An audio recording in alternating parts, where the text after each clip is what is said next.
Welcome to this super exciting session. We're going to be talking about the future of the web, whether or not it's going to be hopeful. We're going to be talking about decentralization, the blockchain, whatever is going on with crypto at the moment. But we're not going to be doing that just with me, obviously. We have two amazing guests. First up is Gavin Wood. He's a computer scientist, but also the co-founder of Ethereum. He's the founder of Parity Technologies, as well as Polkadot. And I think for this particular conversation, what is really interesting to know is he actually was the person who coined the term Web3 back in 2014. So I would like to invite Gavin up on the stage.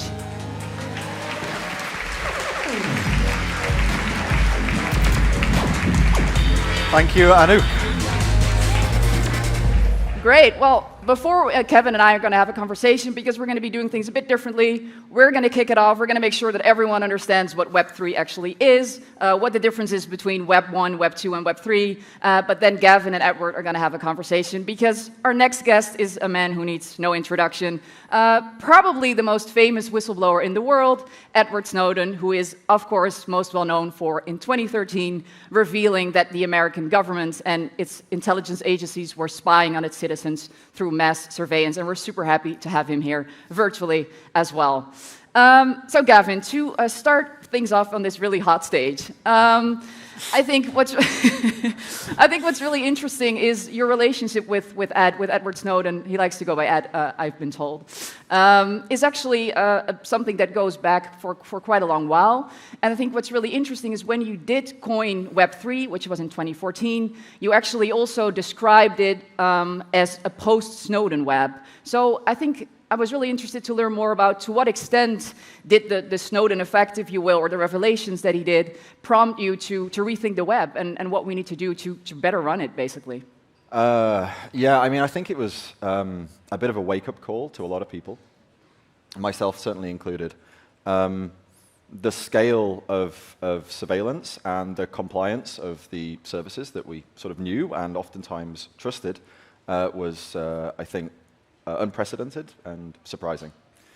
And it seemed to me that this, I mean, I read about it in 2013, like a lot of other people, and it seemed to me that this was a sort of a running current in society. The 2008 financial crisis had some similar themes there, with people that were trusted, oftentimes through opaque systems, not behaving according to the expectations.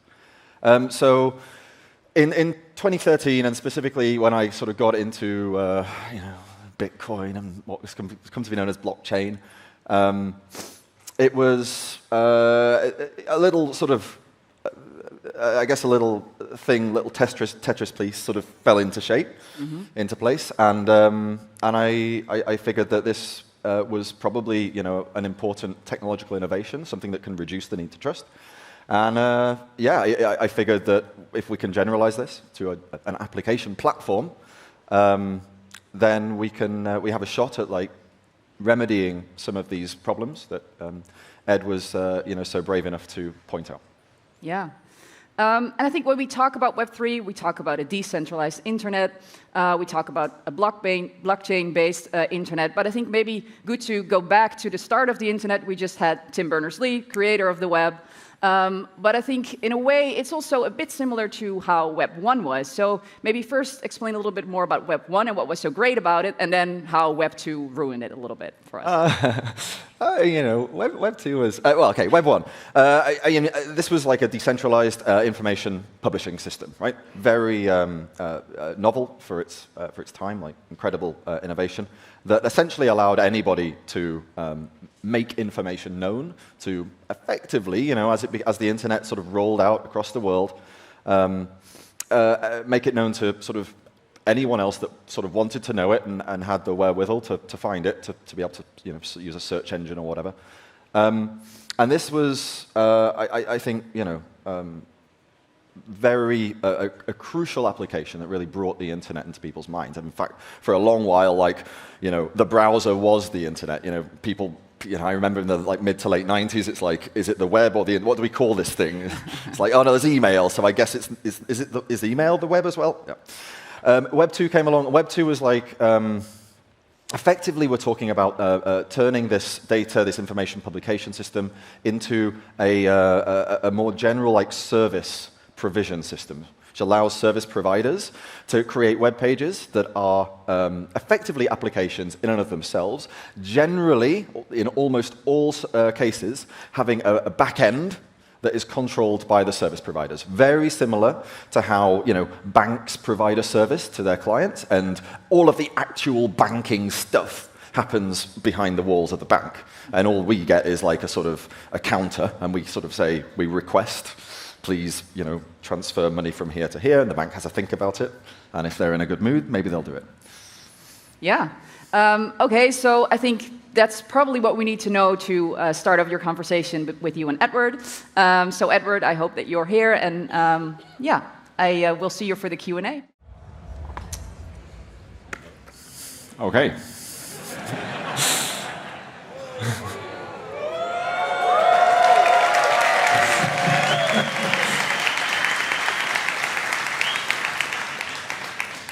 Somebody doesn't want us to talk. Seems that way.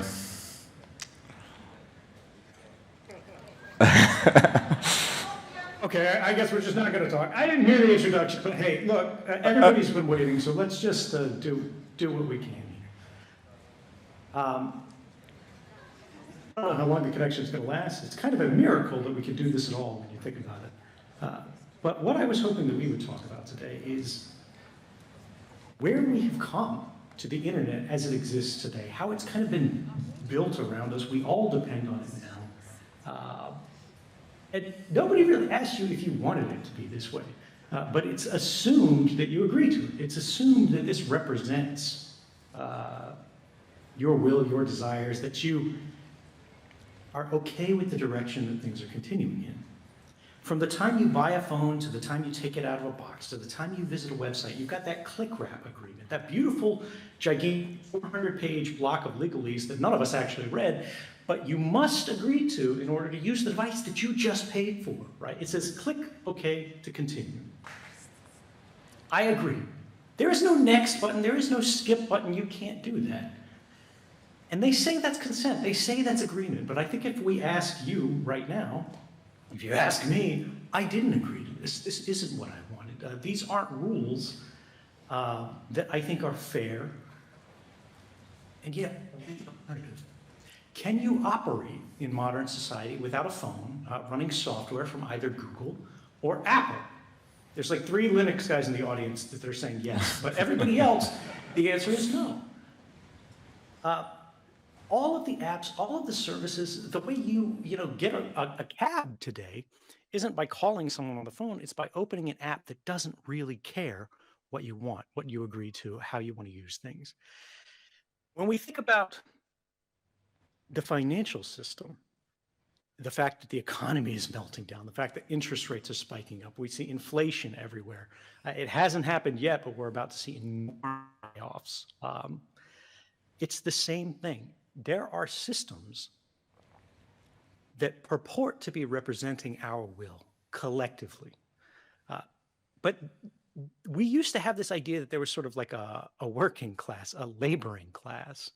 And then there was the ownership class, the sort of capital class.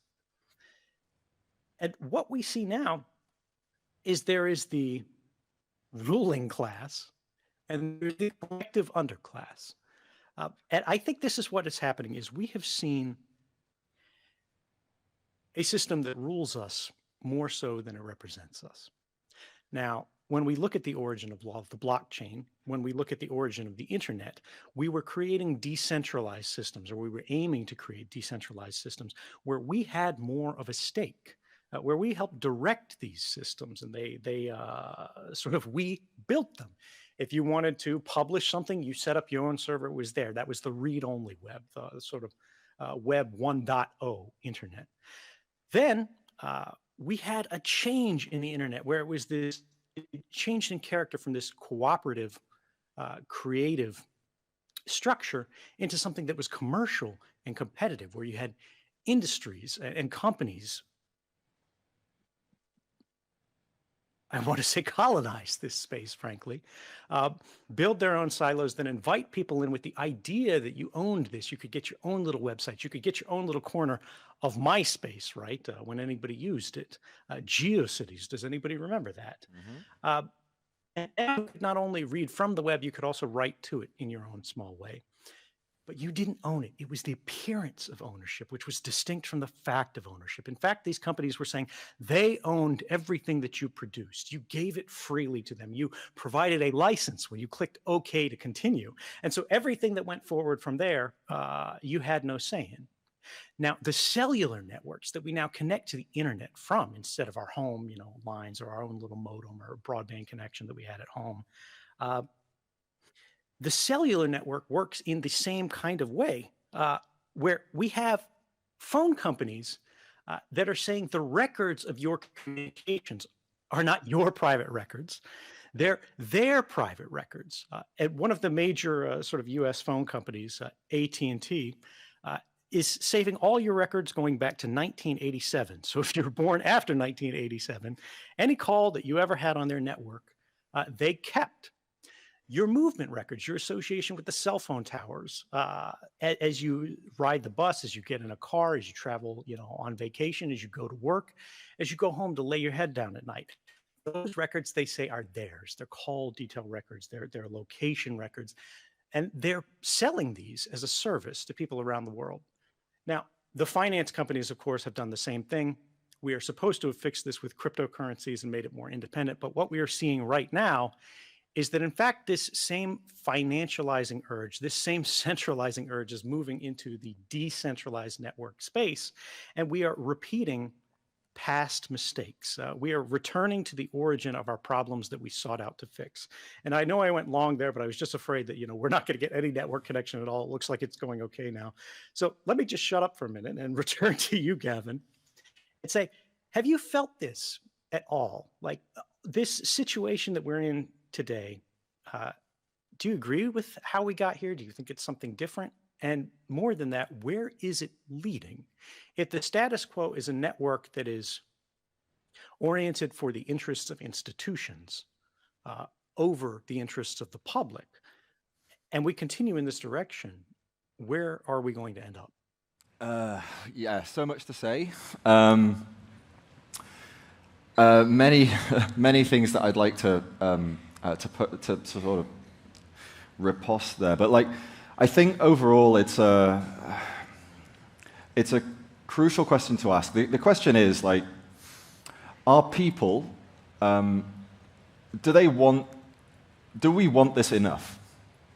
Do we want the ability to be able to examine our world and the systems within it, whether it's looking at our natural phenomena, or whether it's looking at technological phenomena.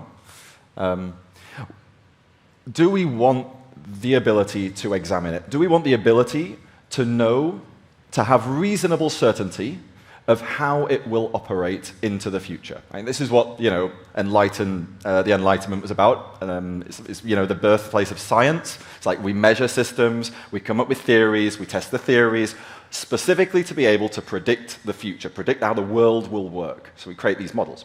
And in my mind, what you were mentioning there was it was a failure of expectations.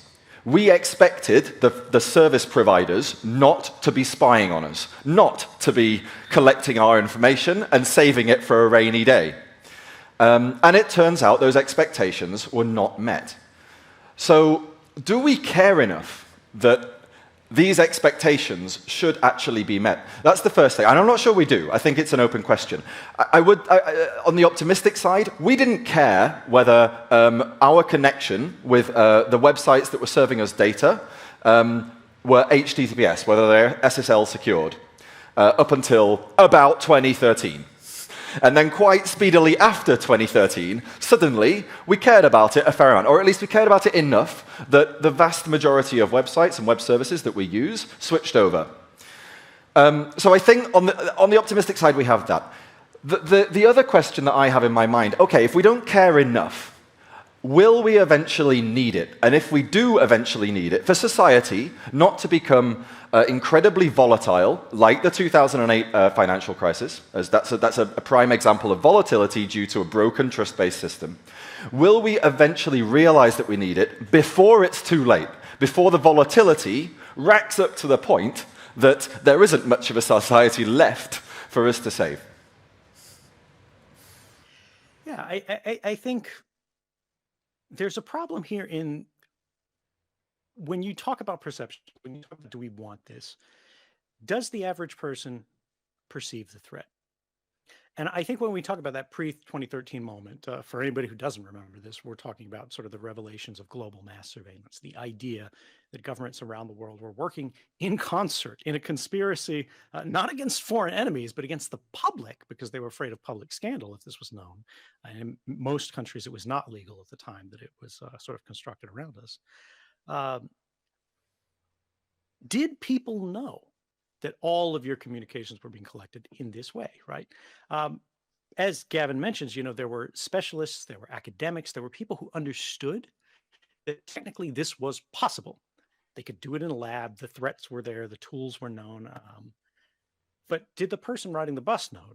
Does the person going to work, sort of in an ordinary office know? I think no. And in fact, we look at the media attitudes of the day, like literally up to the moment pre-2013. And the idea that there was a system of global mass surveillance where every connection you made to any website, regardless of whether you were a criminal or not, you could just be going to the newspaper to read it, was being ingested into a system in the United States, in the United Kingdom, in Australia, in New Zealand, in Canada, right? And shared around and mixed and then spread out to larger communities of intelligence relationships that had names like that whole Anglo sort of alliance that I described was called the Five Eyes Network. Like it sounds like a villainous James Bond cabal, but it was real life. And the government's own classified documents are available online. You can read all about this. The media treated this possibility as a conspiracy theory because they could not see why. How could this be applied? And what I mean by this is the perception of threat is what produces the possibility of action at a mass scale. In the expert audience, in those academics, amongst those engineers, yeah, they could do something, but they had other interests. They had other problems. They couldn't see the fire too because they knew it was a potential problem, but there was no evidence that this was being industrialized on a global scale. When we got the evidence, as you said, things quickly began to change. But what threats are we missing today? And I think when we look at what's happening with not only sort of the market dislocations and the supply chains falling apart, the restrictions on human movements that arise as like these post-pandemic restrictions, everybody closes borders instantly, then you've got to install apps and like all of these different changes that did not previously have a history, a basis to be applied at this scale everywhere. And then just a few years later, you've got in China, 25 million people in the city of Shanghai who are not allowed to leave their apartments, who at times are not allowed to even order groceries. Like if you couldn't leave your apartment, if you couldn't order groceries right now, how long would you last? I think this is where we are moving toward a moment in history right now. That we all feel things are going wrong. Everybody sees like the plate beginning to slip in slow motion. We're all reaching it to try to catch it. But if we had known that plate was going to fall, we would have a better chance to catch it. And I am worried that the plate is going to break. And the reason why is that we did not see how deeply, how thoroughly our digital dependence had become entrenched before institutions began to seize it as a policy lever that they could use to move us to shape our behavior. Banks are the biggest example right now where, they can cut you off at any moment. You have your money in their hands and they're supposed to, be good stewards of it. But we have begun to see people dislocated from their accounts because of protest activity, right? Because of the movements they support, it could be the same as treating a protest, which is very disruptive, in which people don't like it. It might be very unpopular. The same as if it was some kind of violent extremism with weapons and like armed force and uprising. These things are not the same. But governments realize they have new tools that they've never had before. And now the public is entering a time of precarity. I think we're all realizing there's a decline. People who are invested in the crypto market, specifically, uh, everybody is seeing like each other as competitors as opposed to cooperators. They're all trying to get out. They're all trying to sort of save themselves because they weren't focused on the utility of the networks they were building so much as the financial advantages they were deriving from it. And this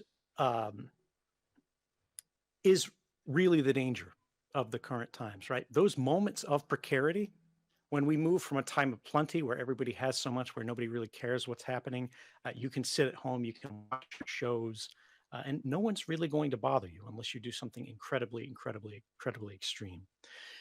To a time where there are limits on what is available. There is not enough to go around for everyone. And maybe there is enough to go around for everyone in your rich country. But when the prices rise and rich nations are trying to buy up scarce supplies, right? They have the money to do that. There are other countries that go hungry. There are other countries that experience shortages because of that. One of the most powerful things about the internet to me is the fact that we have this global network that connects all of us together. And we have not yet realized that the national fabric, the national structure that we lay over top of it, all of those borders, all of those passports, are the artificial concepts that separate us from recognizing we are all one team. And as we move into these difficult times, right, without having previously anticipated and prepared for the threat, unfortunately, primarily because of short-sighted politics and political thinking, how are we going to navigate our way out of this? So, suppose we take if we take the best case example, we don't really need to talk about that here. So let's think a little bit more cynically, skeptically. If things start to break with the volatility that we're sort of talking about, will this beautiful interconnected fabric of communication, the internet, is it going to survive? Like, are we at the point now where we can say, yeah, the internet, things can get really bad, really, really bad, but we will still have the internet? Like, should we be building the technologies that are that will keep us, in some sense, free, or retain these expectations that we have grown to desire, even if they're in the background, potentially even need? Or should we really be building technology on a more hardware level, on a more base level, to protect the actual fabric itself? Yeah, I mean, when you look at how bad it can get, I mean, that's a huge scale that I think a lot of people haven't really considered. How do you get your internet connection right now? You get a subscription to a telecommunications company that sends you in the mail or gives you in a store a little SIM card, right? A subscriber identity module that you put into the side of your phone that pairs with a little chip in your phone that holds two universally unique sort of identifiers. Nobody else shares these. Your SIM holds your phone number, of course. This is part of it. But it's the individual manufacturers or individual mobile subscriber identity, the IMSI. This is what the police used to track you with using stingrays and everything like that. And then the IMEI. This is in the handset, not the SIM card. The individual mobile equipment identity. You cannot change this. It's burned in at the factory. It would be, illegal to change it if you could. This unique identifies you on the global network. And together, these things are what allow you to tell the network, I paid for service. Does it have to be structured this way? No, it doesn't. We could use some kind of anonymous tokens where you basically show the equivalent of a cryptographic proof that I paid for service, it doesn't really matter what my handset is. It doesn't really matter who I am. Here's my routing address. Here's my transient sort of phone number equivalent that can be used to find my phone for the next 7 days, for the next 7 years, whatever I paid for. That's not how it's structured. That's not how it's built. If anybody wants to remove you from the network, whether it is the corporation, whether it is the government, whether it is eventually a foreign adversary, the technological capability exists today to do that. Now, what if you didn't connect to the mobile network? What if you were trying to use like local radio links? There's this old idea of the mesh network where everybody is like in that Web 2.0 idea as it was originally envisioned, both a publisher and a subscriber. You got everybody else's feeds, everybody else's updates pushed to your phone as they walked past you. And then you passed them on to the next phone as you passed them. Of course, there's storage limitations, there's bandwidth limitations. Right now, we don't do that very well. But the problem with these wireless communications is that wireless communications are invisible to the human eye, but they are highly visible on the electronic spectrum. And when you talk about authoritarian societies, there are a lot of things they can do with this one. They could just hunt for the emitters that are sort of not authorized on the network or not allowed to do this, or using an improper protocol and just march you off to Gulag. Or in the Chinese reality of today, you just aren't allowed to go where you want to go. If you want to go to the grocery store, you have to show your cell phone that's authorized on the normal networks. It has to connect to the normal centralized government database to retrieve your centralized identity. And it has to show a code, green, yellow, red, or about whether you're allowed to enter this right now as a health code. But that could be changed for any reason, right? And if you are not green, if you're not accepted, if you're not allowed to pass, what recourse do you have? And this is what you said, do we want it enough? Right now, everybody, even who hates the internet, everybody who hates society as it exists today, think about the worst misanthrope who's, tweeting absolute vile hatreds in a darkened basement somewhere, whoever disagrees with you, who thinks the embodiment of evil, they are going online, they're going to the same place to pass their time as largely everybody else in the majority. When there is such a popularity, when there is such a dependence on a certain structure, on a certain network, how do we leave it? How do we depart it? How do we progress from it? How do we recognize that the system as it exists today is not good enough? And to recognize that it could be better, and to recognize that it should be better, and to recognize that individually and collectively we can make it better. But it will not become better unless we force that to happen. If you study the history of humanity, no government is going to reform itself. It's not going to grant that as a gift to you. It has to be fought for and it has to be won. And I don't mean violently. This can be achieved non-violently, but it will not happen simply. It will not happen without sacrifice. It will not happen without difficulty. Now ask yourself, you sitting in the room, how much more difficulty do you want to add to your plate today in an already increasingly difficult time? But if you're not willing to, look to your left and right and ask yourself which one of them is going to be willing to. And I think this is both the great challenge and the great hope of our time.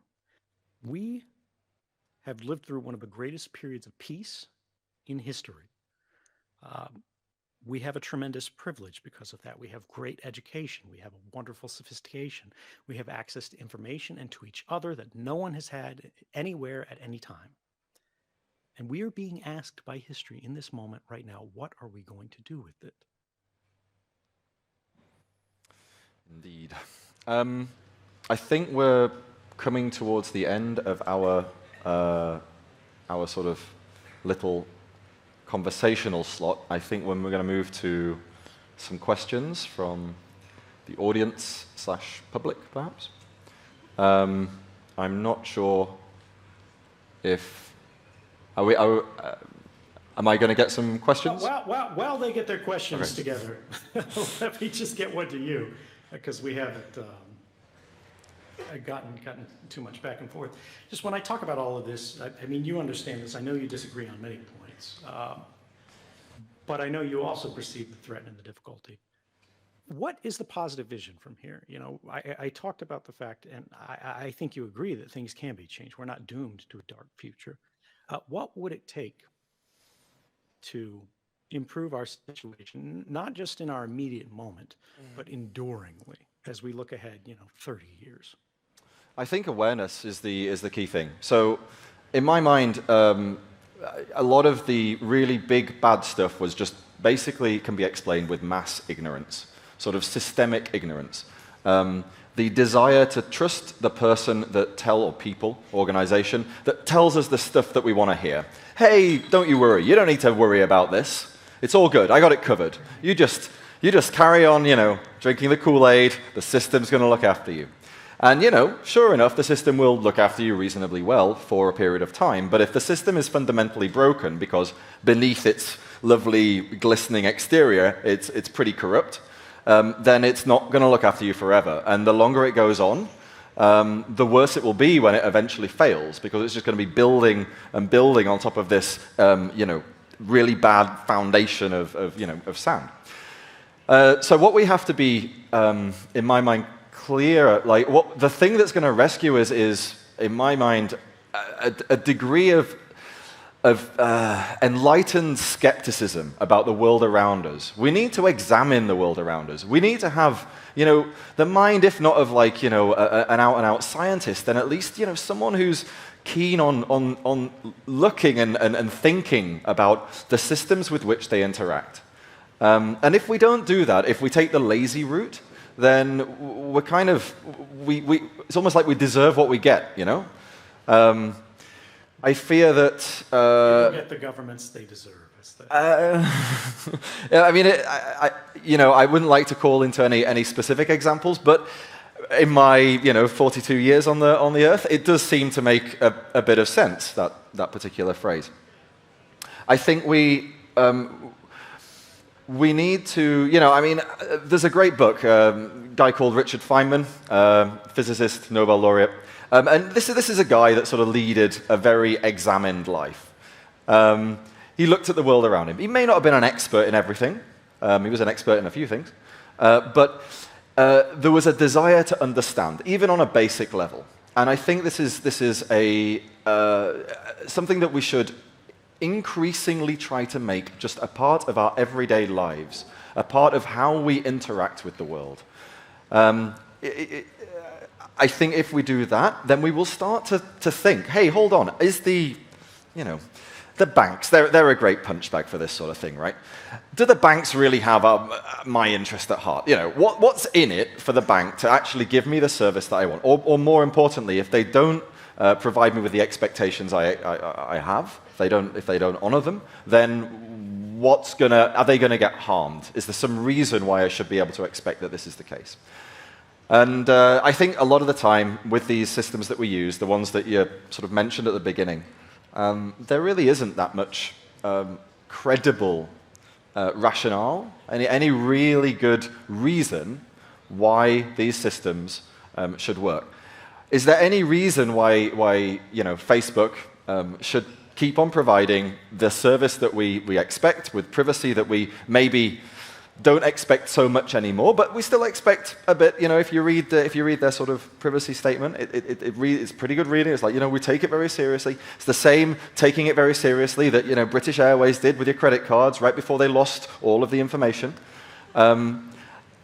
Organizations do take these things seriously, but not seriously enough. They cannot possibly take it seriously enough because the fundamental technological paradigm that they're using for these systems is broken.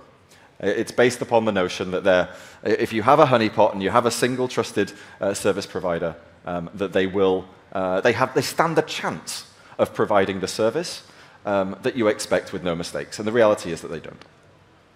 Great. Okay, I think Ed is also back again. Hi, Ed. Sorry, I lost audio for a minute. No worries, no worries. Happy to have you back.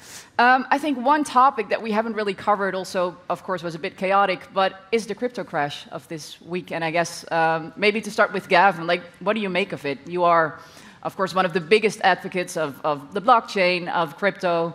Are we simply in a crypto winter, or is this basically the end of it? What do you think? Well, I probably wouldn't be sat here answering the question if I thought it was the end of it. But I mean, I've been around in this industry for like nearly 9 years now. I've seen a few market swings in that time. I remember, early 2014, there was like a pretty big sort of crash of Bitcoin back then. I mean, markets are crazy at the best of times, and at the worst of times, we have what we see now. It's I think that it's not a great indicator of the underlying value proposition, especially in crypto, where you have a lot of people who, by saying particular things, are likely to take some money out of the system. And you have a lot of other people that, are missing this whole thing of, do your own research. Look into the world, examine the world that you interact with. People miss this. And because they do not examine this, they don't see where the underlying value proposition is, and which supposed value propositions are actually not value propositions at all. And because people miss this difference, we end up with, some degree of structural failure, and I think, we've seen a symptom of that fairly recently. But just because we see a symptom of what I would say is potentially widespread, particular cynicism, particular examples of cynicism, and widespread, some degree of widespread ignorance, I don't think that it in any way reduces the argument that in the underlying technology there is value that the world actually needs. So a hopeful message for those of you who hold crypto. Long term, yes. Long term, yeah. Long term. Ed, do you have anything to add there, or do you have a different take on that? Yeah, no, I think it's largely correct. What we're seeing are signs of a maturation process that has been going on since crypto has been around. I also have been using cryptocurrencies for a very long time. They played a central role in the revelations in 2013 because I actually used them as a payment method back then. And that's what I think a lot of people have missed. They see cryptocurrency primarily as an investment.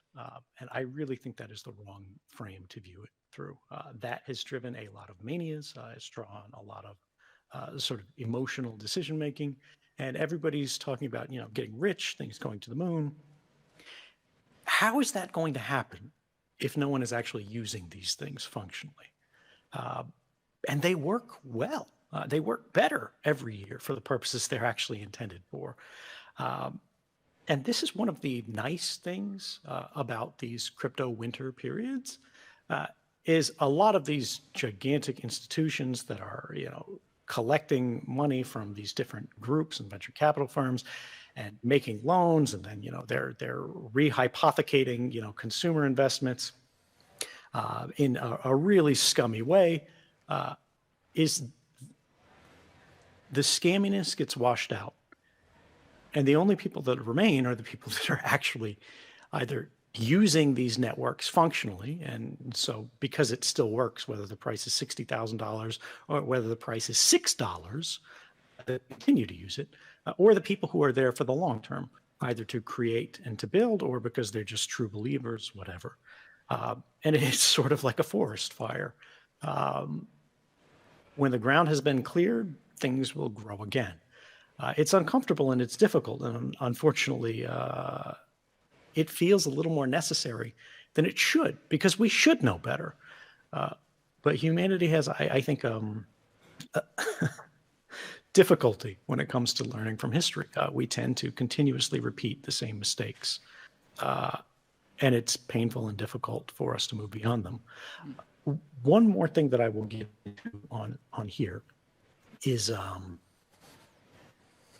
how we got here, where all this scamminess came from, particularly when we're talking about most difficult in the world to create. But there is a reasonable level of complexity and difficulty in the financial thinking, in the technical thinking, how they structure these things, particularly when people are trying all of these sort of algorithmic experiments. And when we see projects that are pretty clearly money grabs or Ponzi schemes, frankly, that don't have a long-term value proposition, that don't have a reasonable enduring use, that aren't significant improvements on pre-existing systems. The question is, why are these people doing this? And when we see things like Facebook, right, where we talk about virtual reality and these new spaces, this kind of shared collective digital space that we're all relying on now, the kind of telepresence that brings me to you today, even when I can't travel, right? When the network path is clearly hostile to us having this conversation, we managed to overcome it, right? But now people are trying to occupy it. Now people are trying to derive rents from it. They're trying to own, in part, the public space rather than build in the public space. Well, Mark Zuckerberg's not doing that on his own. When we look at the history, it's frankly beyond his capabilities. He needs friends, he needs employees, he needs people who know more than him, who will share and work more, and basically give the larger creative force of their life and submit it to his direction. And it's not him specifically, right? Like there's 10,000 types like this. The creative core of the technical force, I think in the last 100 years, but especially in the last 30 years, has really changed in character from when I was a young man looking at these systems in the wild, wild internet, where to be there, you had to build the systems yourself. You had to walk through a technical gate of pain in order to participate. The only people who were there were the ones who needed to be there, who very badly, badly wanted to be there. You weren't forced to be there. You weren't required to be there in the way that you are today to participate in the modern economy. And from this sprang a tribe, the cypherpunks, as they were, the ones who eventually led to the creation of things like digital currency. And these technologists who had powerful minds and who wrote, lengthy essays on all kinds of things that were read by like 10 people on a mailing list somewhere and never seen or heard from again ever. But they were so committed, they were so passionate about changing the way the system of the world worked that they worked with peers to try and realize it. And eventually they did.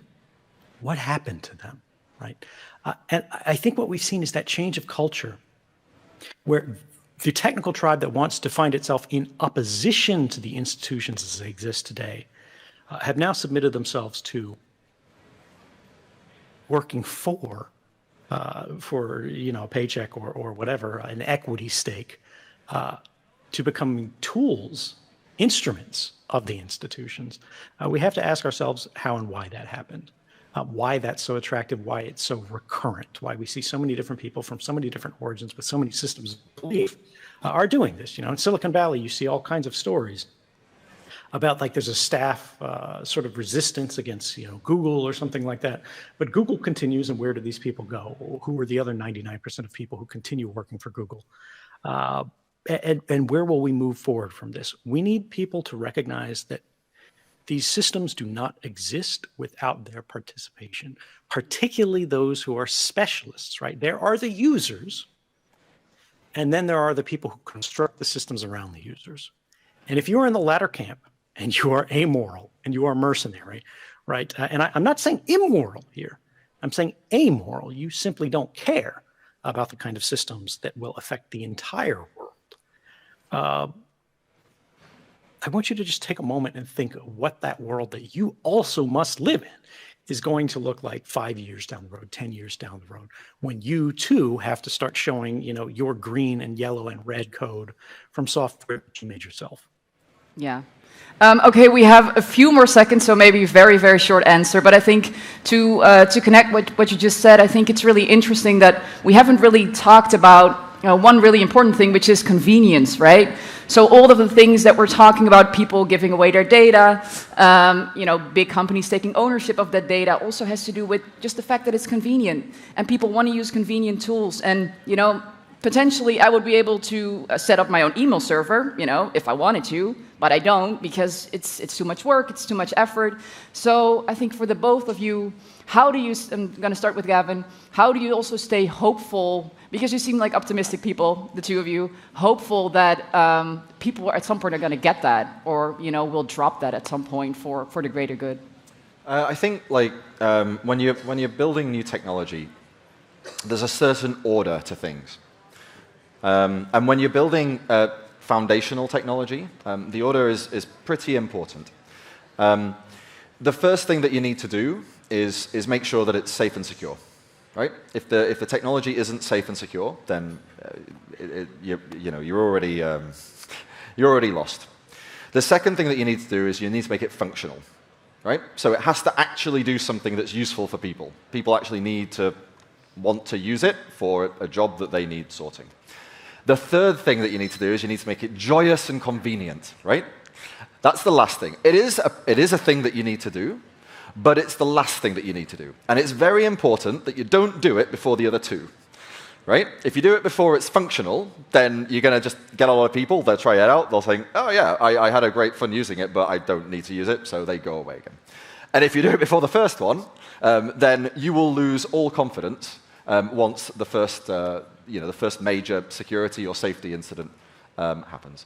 So what we're seeing is that this new technology is first being sort of prototyped, and we're working out how safe really is this? How much value can really be stored? How many people can really when they're using it in all sorts of different circumstances, are they all having their expectations provided in an acceptable fashion? And so far, at the base level, with high quality protocols, they have been broadly successful experiments.